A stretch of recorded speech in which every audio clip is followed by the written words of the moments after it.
Hello everyone, Mrs Irvine here. Today I'm going to read you the story called What the Ladybird Heard on Holiday. It's written by Julia Donaldson and illustrated by Lydia Monks.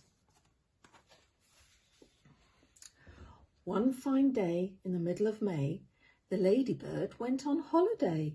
She flew to the town to see the sights, the streets and the shops and the bright, bright lights. She saw the parks and the palace too. Then off she flew to visit the zoo.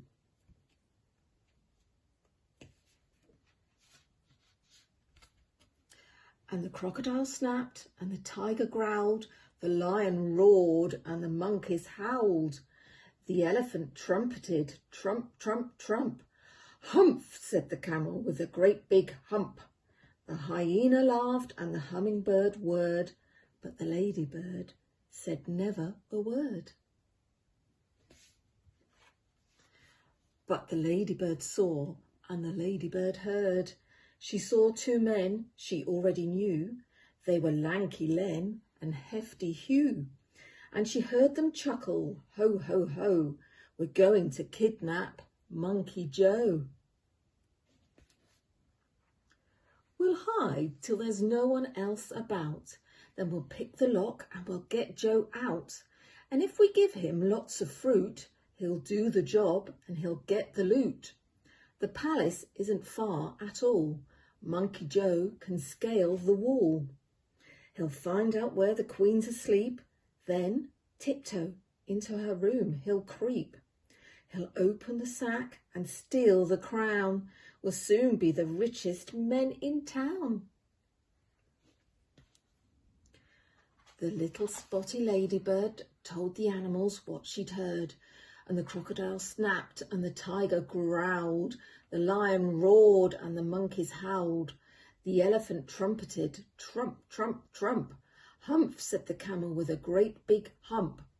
The hyena cried and the hummingbird whirred, and all of the animals, feathered and furred, said, no, no, no, no, no, no. We can't let them kidnap Monkey Joe. But the ladybird had a good idea, and she whispered into the monkey's ear. Then straight away the ladybird flew to the palace and had a word with the queen's two corgis, Willow and Holly, and one said gosh and the other said golly. And both the dogs agreed to do just what the ladybird told them to. At dead of night, the two bad men, Hefty Hugh and Lanky Len, checked there was no one else about. Then they picked the lock and they got Joe out.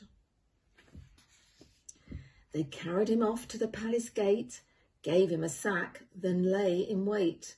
They watched him scale the palace wall, and they muttered, careful not to fall. Then they rubbed their hands as they saw him creeping into the room where the queen lay sleeping. Corgi Holly and Corgi Willow, who lay each side of the queen's soft pillow, were wide awake, and they said to Joe, come on, monkey, off we go.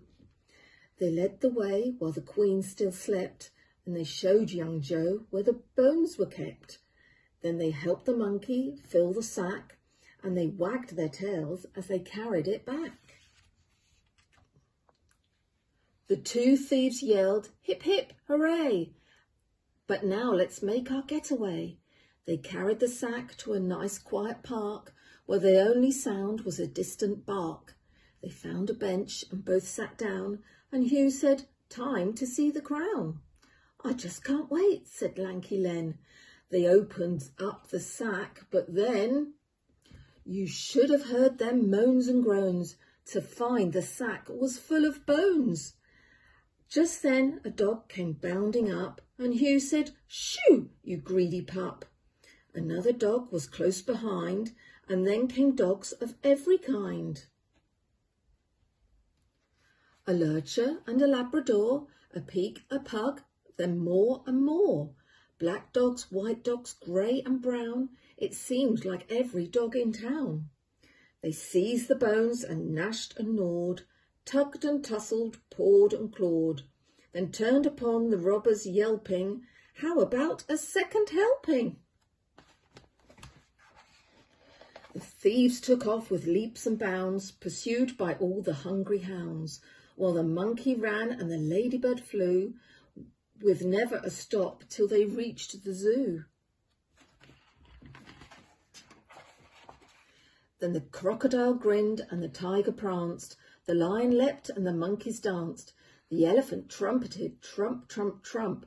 "Hooray," said the camel with a great big hump. The hyena laughed and the hummingbird whirred, but the ladybird said never a word.